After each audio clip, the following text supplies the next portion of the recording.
Hello student, मैं P square means Pankaj पाल आज फिर एक नई क्लास के साथ हाजिर हूँ।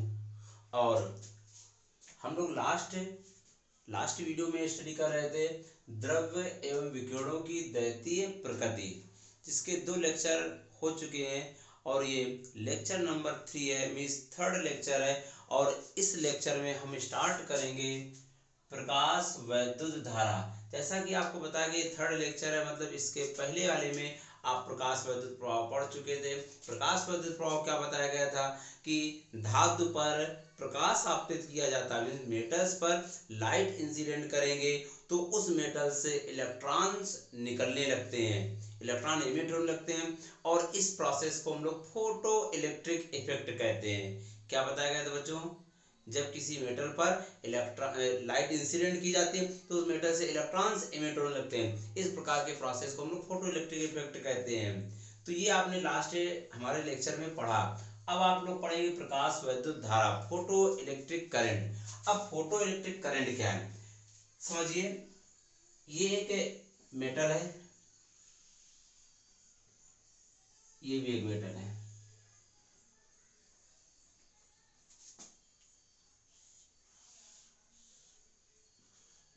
हमने इन दोनों प्लेट्स को एक एमीटर से कनेक्ट कर दिया है, इन दोनों प्लेट्स को हमने एक एमीटर से कनेक्ट कर दिया है। ये 2 प्लेट्स हैं, इन दोनों प्लेट्स को हमने एक एमीटर से कनेक्ट कर दिया है, जैसा कि आप देख रहे हैं।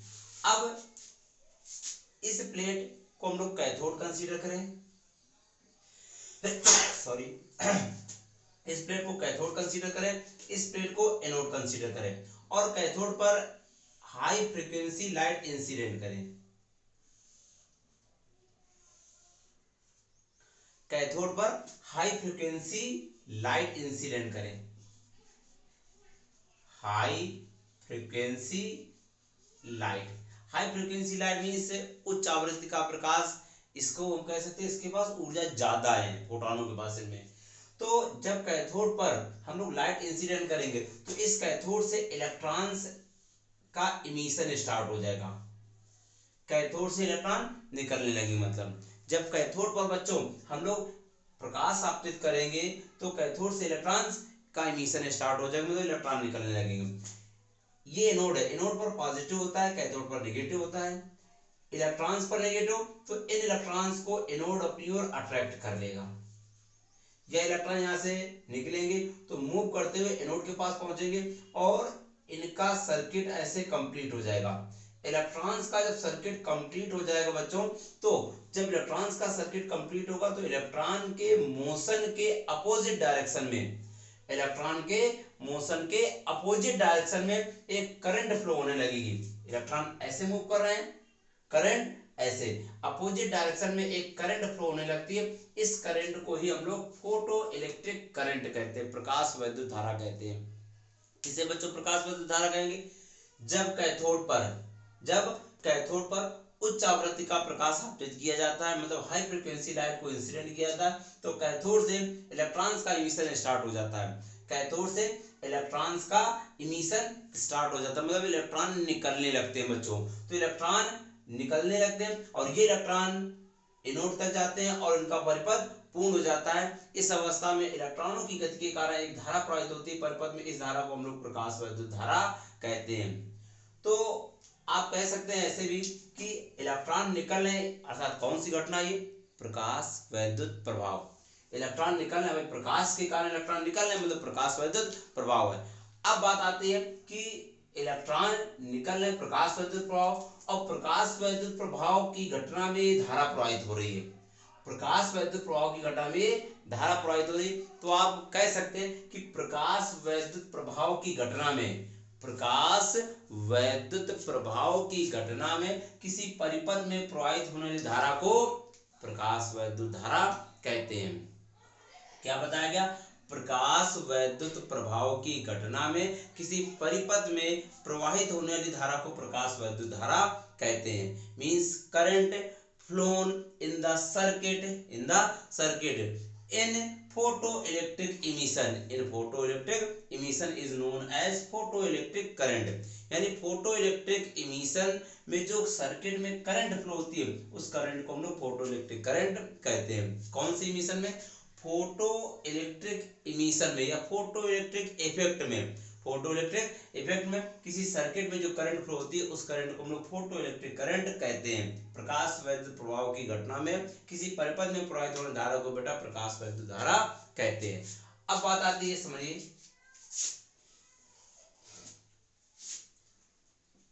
संतप्त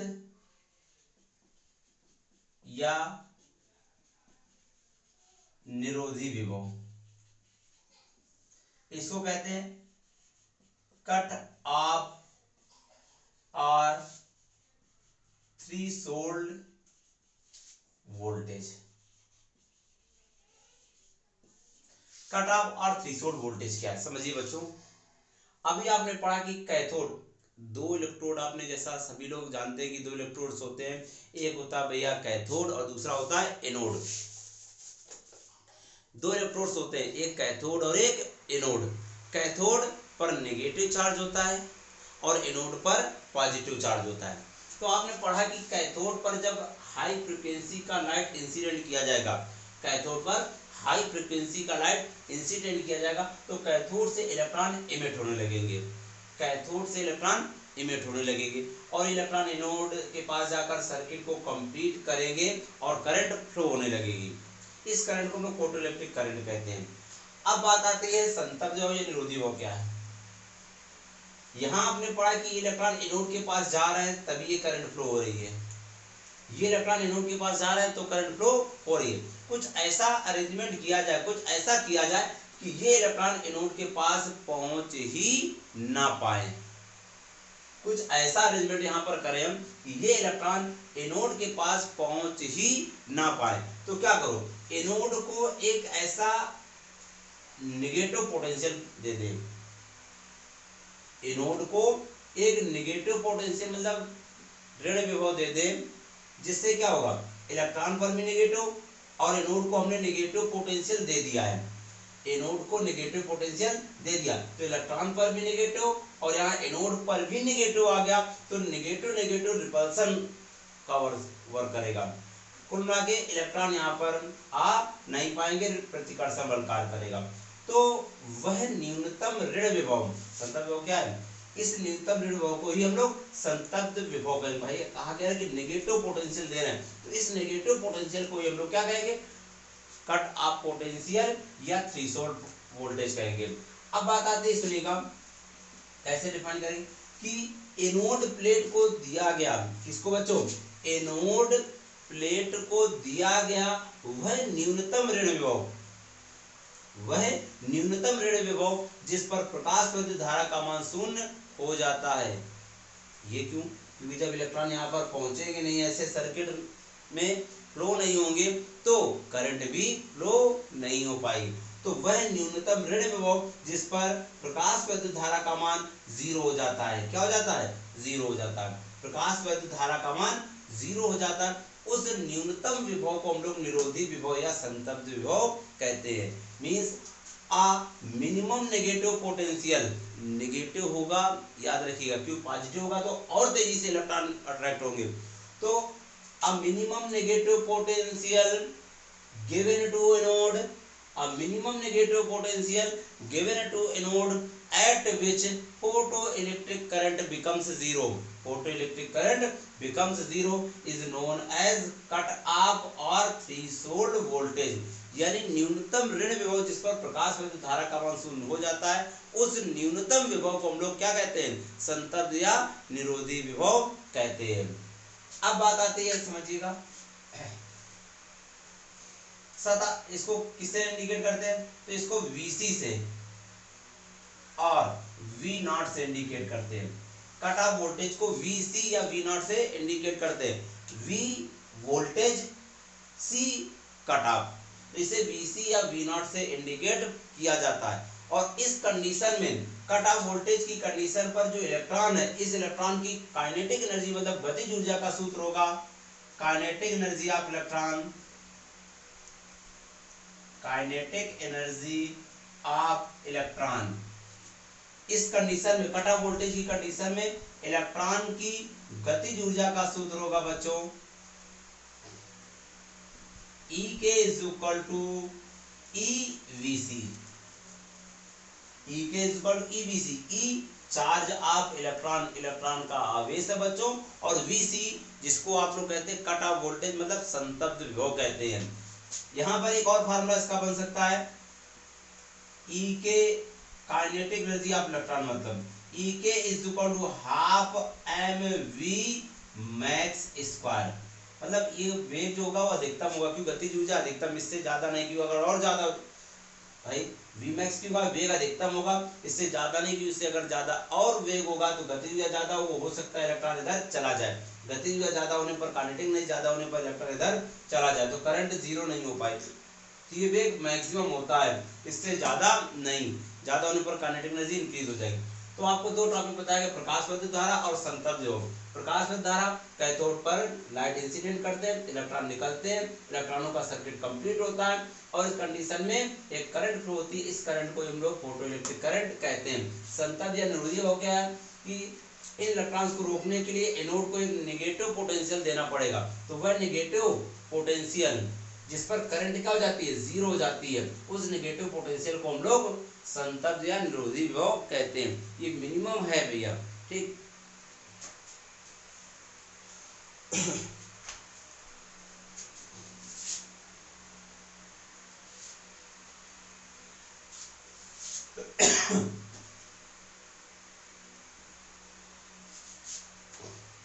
अब आती है बात law of photoelectric effect, means प्रकाश वैद्युत प्रभाव के नियम। Law of photoelectric effect है, इंपॉर्टेंट है बोर्ड पेपर के लिए। Law of photoelectric effect, प्रकाश वैद्युत प्रभाव के नियम।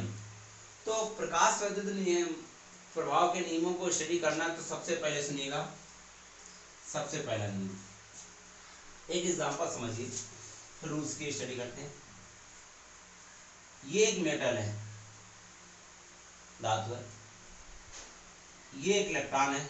धातु में इलेक्ट्रॉन्स एक्सेस होते हैं, ज्यादा होते हैं, आपने हमारे लास्ट लेक्चर में भी पढ़ा था। तो ये इलेक्ट्रॉन है, सपोज दैट इस इलेक्ट्रॉन को बाहर निकलने के लिए, सपोज दैट इस इलेक्ट्रॉन को बाहर निकलने के लिए 4 इलेक्ट्रॉन वोल्ट एनर्जी की रिक्वायर है। इस इलेक्ट्रॉन को बाहर निकलने के लिए 4 इलेक्ट्रॉन वोल्ट एनर्जी की रिक्वायर है। तो इस एनर्जी को हम लोग कहेंगे कार्यफलन, वर्क फंक्शन कहेंगे। क्या कहेंगे, लास्ट में बताया था कि इलेक्ट्रॉन को बाहर निकलने के लिए जिस एनर्जी की रिक्वायर होती है मिनिमम, उस एनर्जी को हम लोग क्या कहते हैं, वर्क फंक्शन कहते हैं। तो इलेक्ट्रॉन को बाहर निकलने के लिए इतनी ऊर्जा चाहिए, तो इस ऊर्जा को हम कार्यफलन कहेंगे। किससे मिलेगी ऊर्जा, ये फोटॉन से। सपोज दैट इस फोटॉन के पास 3 इलेक्ट्रॉन वोल्ट एनर्जी है, तो ये फोटॉन जब इस धातु पर आएगा तो इलेक्ट्रॉन को निकाल पाएगा नहीं, क्योंकि चाहिए थी 4 इलेक्ट्रॉन वोल्ट, मिली इसको 3, इमिट नहीं हो पाएगा।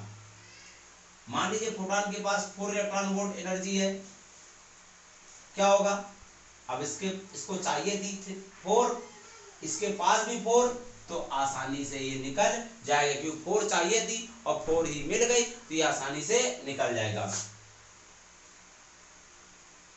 इसके बाद अगर इसके पास 4 की बजाय 5 है, 5 इलेक्ट्रॉन वोल्ट एनर्जी, तो क्या होगा,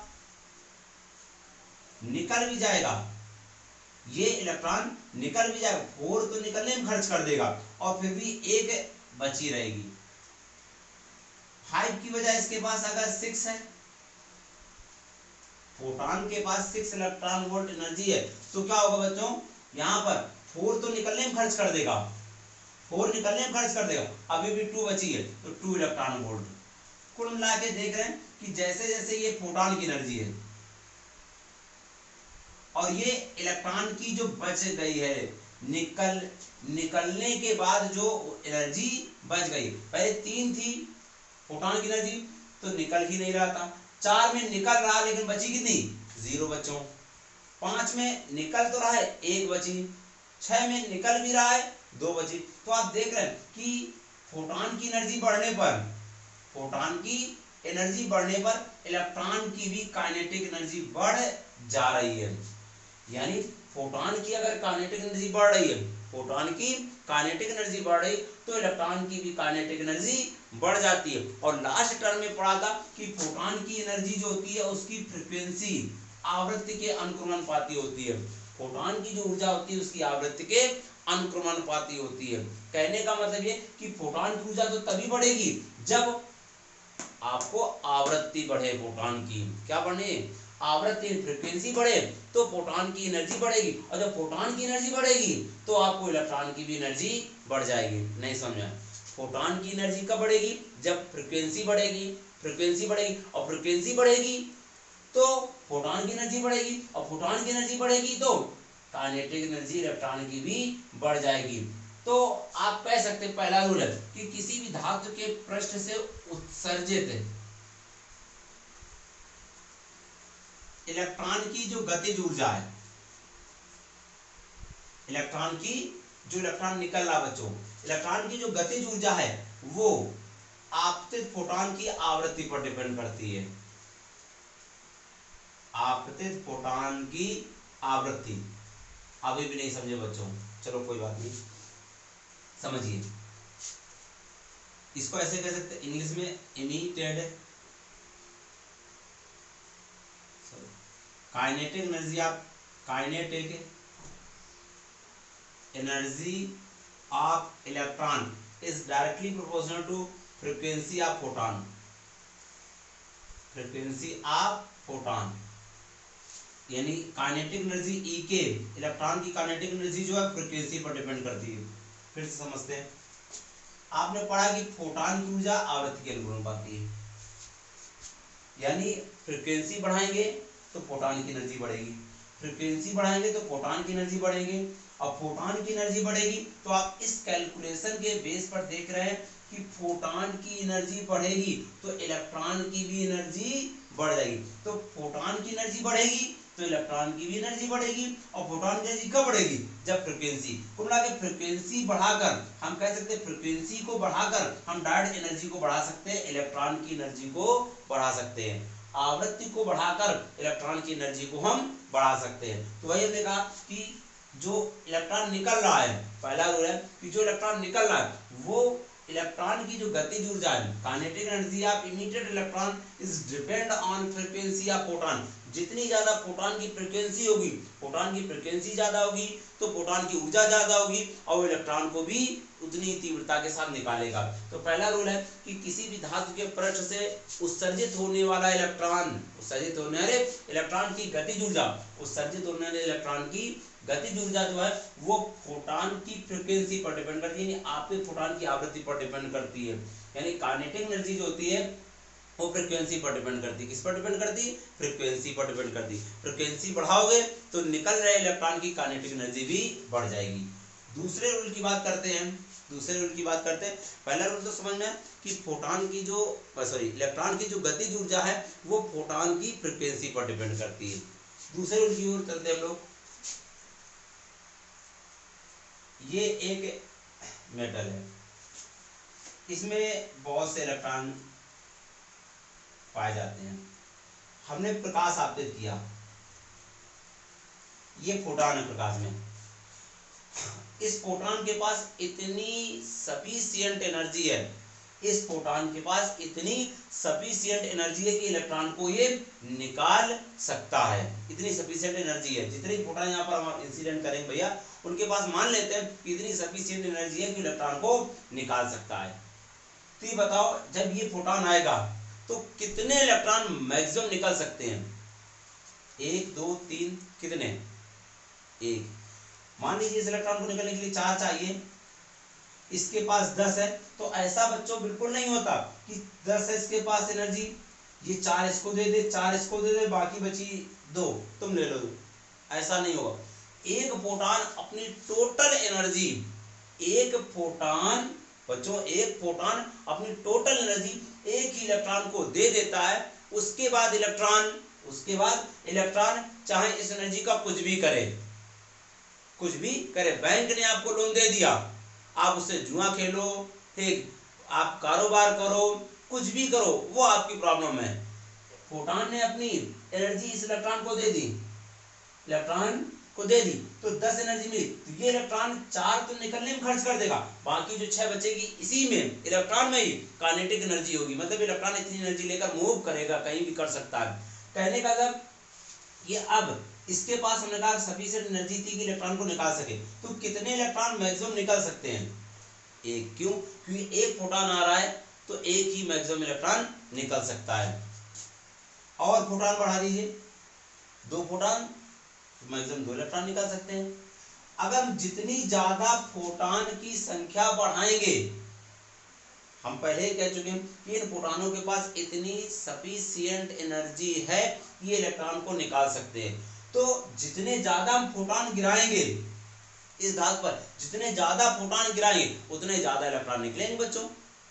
इस पर जितने ज्यादा फोटॉन गिराएंगे उतने ज्यादा इलेक्ट्रॉन निकलेंगे। अब फोटॉन ही नहीं गिराएंगे तो इलेक्ट्रॉन कहां से निकलेंगे, एनर्जी कहां से मिलेगी इनको?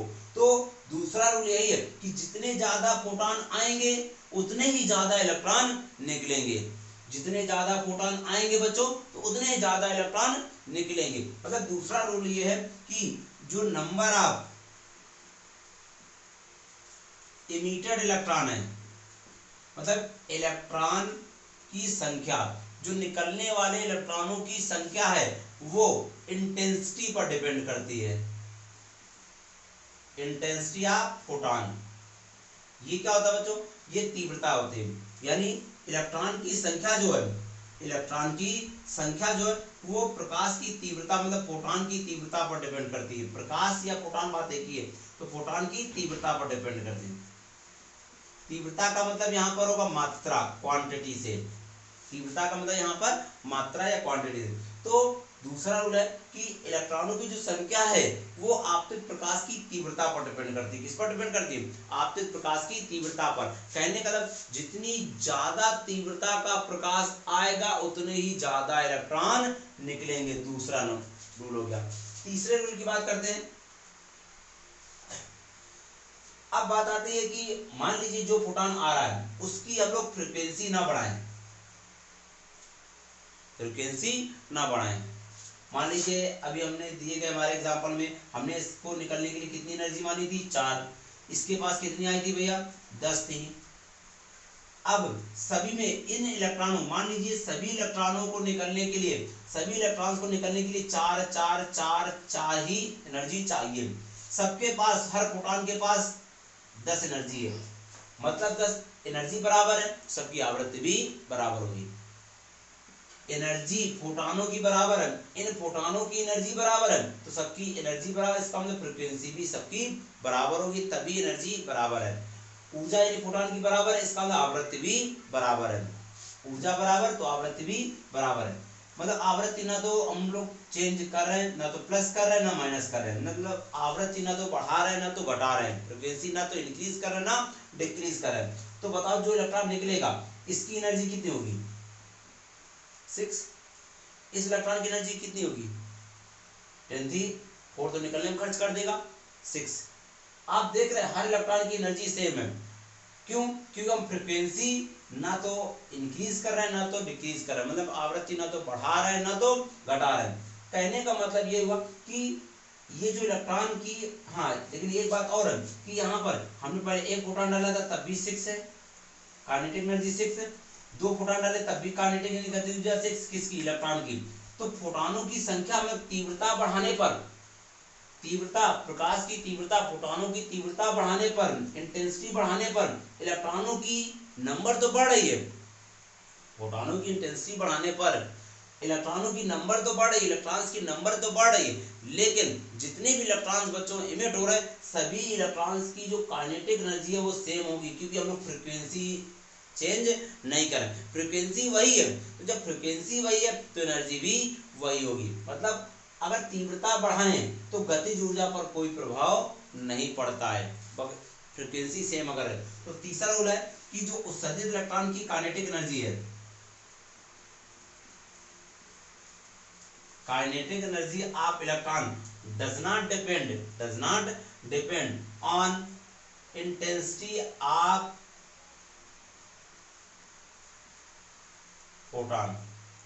कहने का मतलब कि जो गतिज ऊर्जा है वो किस पर, आवृत्ति की यानी तीव्रता पर निर्भर नहीं करती है।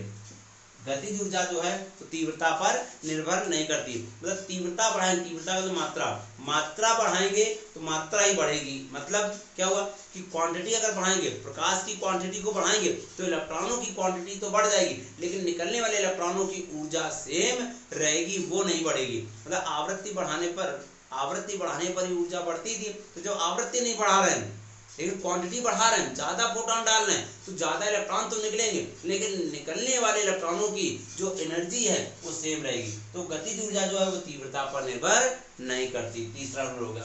चौथे रूल की बात करते हैं हम लोग।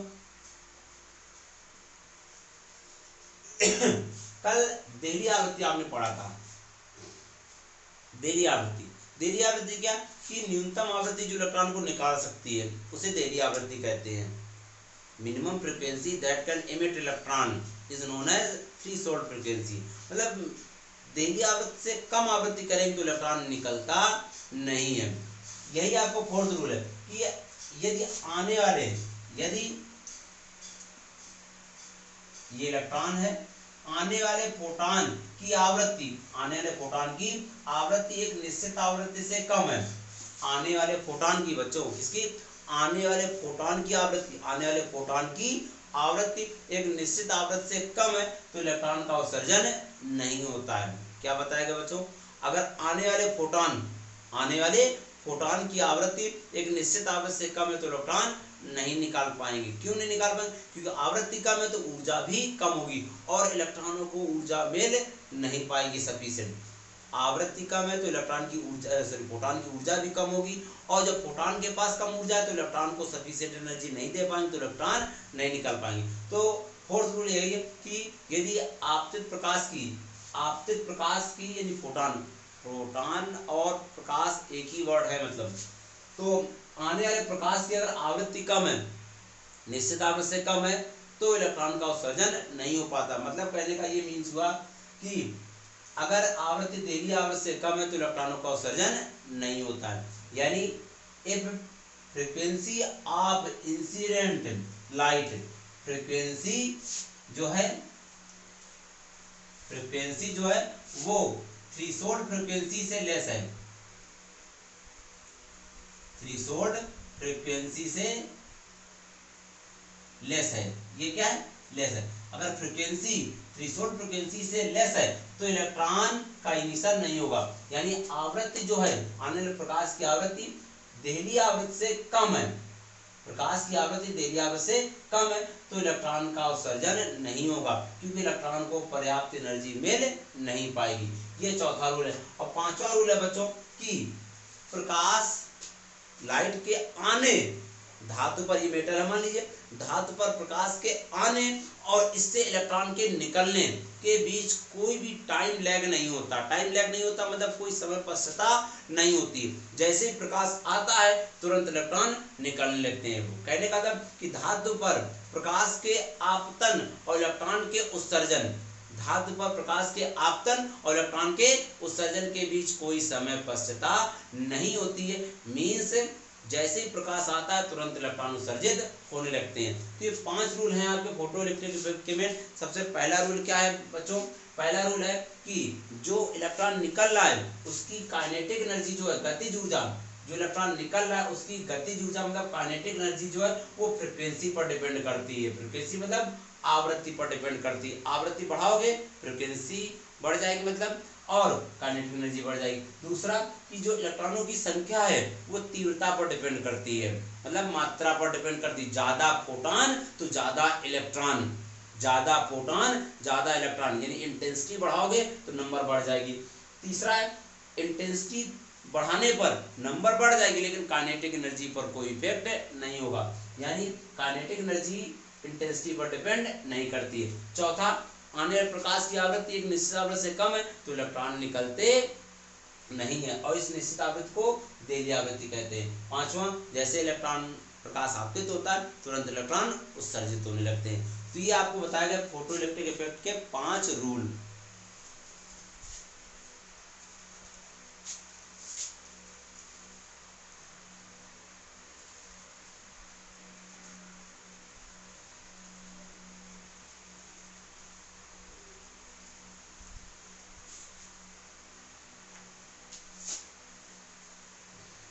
अब आते आइंस्टीन का प्रकाश वैद्युत समीकरण।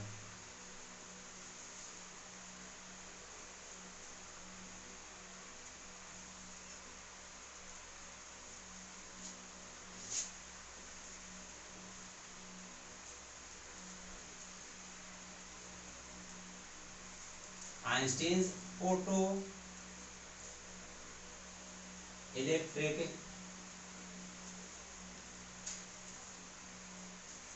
Equation. Einstein photo electric equation board paper के लिए बहुत इंपॉर्टेंट है। ये 100% बोर्ड पेपर में आता है। तो आइंस्टीन का प्रकाश वैद्युत समीकरण तो इंपॉर्टेंट है बोर्ड पेपर में, लेकिन बहुत सिंपल भी है बच्चों। तो समझिए, एक ही मेटल है, धातु है, इसमें इलेक्ट्रॉन पाए जा रहे हैं, धातु इसमें इलेक्ट्रॉन पाए जा रहे हैं। अब ये इलेक्ट्रॉन, भाई मेटल्स की प्रॉपर्टी होती है कि वो इलेक्ट्रॉन को बाहर निकालते हैं। कब निकालते हैं? जब इलेक्ट्रॉन्स को एनर्जी मिलती है। किससे मिलेगी एनर्जी? इलेक्ट्रॉन्स को एनर्जी किससे मिलेगी बच्चों? फोटॉन से। किससे मिलेगी? फोटॉन से। हम अपने एग्जांपल पर फिर से वही एग्जांपल, इलेक्ट्रॉन को बाहर निकालने के लिए कितनी एनर्जी चाहिए? मान लीजिए इलेक्ट्रॉन को बाहर निकालने के लिए कितनी एनर्जी चाहिए? 4 इलेक्ट्रॉन वोल्ट। कितनी चाहिए? 4 इलेक्ट्रॉन वोल्ट। ये किसकी वैल्यू है? कारक फलन। इलेक्ट्रॉन को बाहर निकलने के लिए जिस एनर्जी की रिक्वायर होती है बच्चों, तो उस एनर्जी को हम लोग वर्क फंक्शन कहते हैं। क्या कहते हैं? वर्क फंक्शन कहते हैं। अब बात आती है, इलेक्ट्रॉन को बाहर निकलने के लिए 4 इलेक्ट्रॉन वोल्ट एनर्जी की आवश्यकता थी, जिसको हम लोग वर्क फंक्शन कहेंगे। किससे मिलेगी? फोटॉन से। आने वाले फोटॉन के पास 3 इलेक्ट्रॉन वोल्ट एनर्जी है। आने वाले फोटॉन के पास 3 इलेक्ट्रॉन वोल्ट एनर्जी है। क्या निकल पाएगा? नहीं निकलेगा। अगर फोटॉन के पास 4 इलेक्ट्रॉन वोल्ट है, 4 चाहिए थी, 4 मिल गई, तो क्या होगा? निकल तो जाएगा, लेकिन बचेगी कितनी? 0। अगर 5 है, इसके पास 5 है, तो 4 तो निकलने में खर्च कर देगा, निकल भी जाएगा। अब 4 निकलने में खर्च कर देगा, एक एनर्जी मतलब 1 इलेक्ट्रॉन वोल्ट अभी बची रहेगी। अगर 6 है तो 4 निकल भी जाएगा, 4 निकलने में खर्च कर देगा, 2 बचेगी। कुल मिला के कह सकते हैं कि आप देख रहे हैं कि जो फोटॉन आ रहा है, इसके पास 10 है मान लीजिए, तो 4 खर्च कर देगा निकलने में, और इसके पास 6 बचेगी। कह सकते हैं फोटॉन की जो एनर्जी है, आने वाले फोटॉन की एनर्जी 2 पार्ट में इन्वेस्ट होती है। आने वाले फोटॉन की जो एनर्जी है बच्चों, वो 2 पार्ट में इन्वेस्ट होती है। पहला पार्ट ये है बच्चों कि ये फोटॉन इलेक्ट्रॉन को बाहर निकालता, मतलब वर्क फंक्शन, कार्यफलन के रूप में। फोटॉन इलेक्ट्रॉन को बाहर निकालता मतलब कार्यफलन के रूप में। दूसरा पार्ट बच्चों ये कि जब ये निकल जाता तो बचती है जो एनर्जी रिमेन रहती है, वो इस इलेक्ट्रॉन में काइनेटिक एनर्जी के रूप में होती है। किस रूप में होती है? काइनेटिक एनर्जी मतलब गतिज ऊर्जा के रूप में। तो फोटॉन अपनी एनर्जी 2 पार्ट में इन्वेस्ट करता है, एक तो निकालने में, इलेक्ट्रॉन को निकालने में, और दूसरा अगर निकल गया उसका देखते कितनी बची हुई एनर्जी है। तो आप कह सकते हैं कि एनर्जी ऑफ फोटॉन,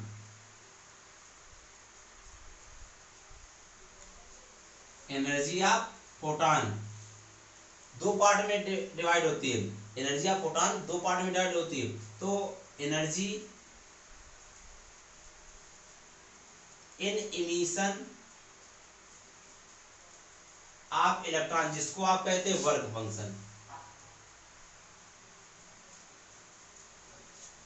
फोटॉन की जो एनर्जी 2 पार्ट में डिवाइड होती है, एक तो energy in emission of electron, electron की इमिशन है, और फिर अगर बच जाती है, रेस्ट जो बचेगी, वो काइनेटिक एनर्जी ऑफ इलेक्ट्रॉन में, इलेक्ट्रॉन की काइनेटिक एनर्जी। यानी फोटॉन की जो ऊर्जा है, फोटॉन की ऊर्जा जो है 2 रूपों में होती है। एक तो इलेक्ट्रॉन के उत्सर्जन में, जिसको हम कार्यफलन कहते हैं बच्चों, और दूसरा इलेक्ट्रॉन की गतिज ऊर्जा। फोटॉन की ऊर्जा ई जो है 2 पार्ट में कार्यफलन W और इलेक्ट्रॉन की गतिज ऊर्जा E K, kinetic energy of electron. इसको ऐसे भी लिख सकते हैं E K is equal to बच्चों E माइनस W। आपको सिर्फ न्यूमेरिकल्स के लिए बच्चों यही फार्मूला याद रखना होता है कि kinetic energy of electron, electron की गतिज ऊर्जा बराबर E minus W, E minus W, E के बराबर E माइनस W, E के बराबर बच्चों E माइनस W, जहां E के क्या है, इलेक्ट्रॉन की गतिज ऊर्जा, इलेक्ट्रॉन की गतिज ऊर्जा, kinetic energy of electron, E क्या है, फोटॉन की एनर्जी, फोटॉन की एनर्जी मतलब फोटॉन की ऊर्जा, और W कार्यफलन वर्ग फंक्शन जो इलेक्ट्रॉन को निकलने में इन्वेस्ट हुई है, मिनिमम एनर्जी।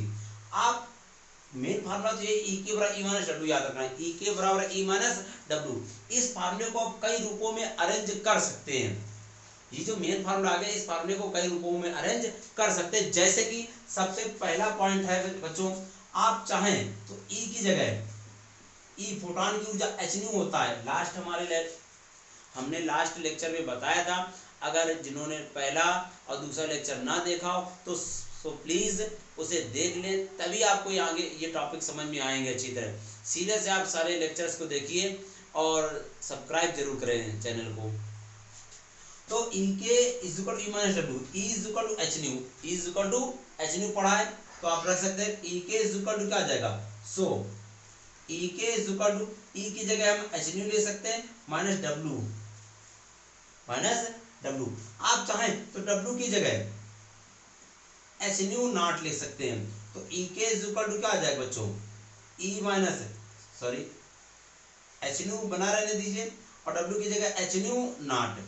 कुल मिला के आपको ये बताया गया कि आप E K is equal to E minus W याद रखेंगे और यहाँ पर आपको E W और E के जितने फार्मूले पता है, जैसे E के फार्मूले कौन कौन से, hν और hc अपान लेमडा, W के फार्मूले hν नॉट और hc अपान लेमडा नॉट, और E के फार्मूले हाफ mv मैक्स स्क्वायर और EVC।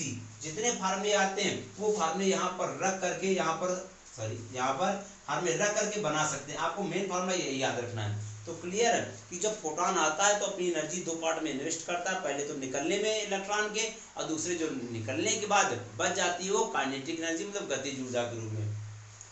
ये आपका थर्ड लेक्चर था। अब नेक्स्ट फोर्थ लेक्चर में हम आपको डी ब्रॉगली वेव्स के बारे में स्टडी करेंगे। आज के लिए इतना ही।